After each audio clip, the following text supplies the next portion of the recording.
The earthquake that invented science and saved a kingdom. What if a single day could shatter faith, reinvent a capital city, and literally launch a scientific discipline that saves lives today?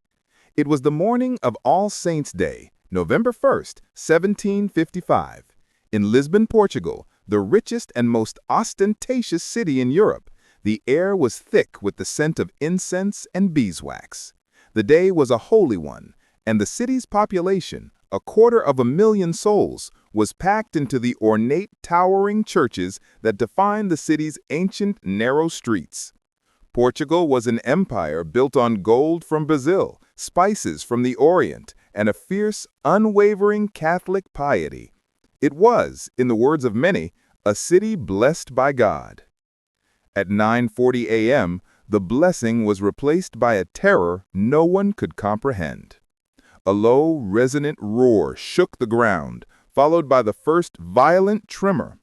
It was an earthquake of estimated magnitude 8.5 to 9.0, with an epicenter hundreds of miles out in the Atlantic.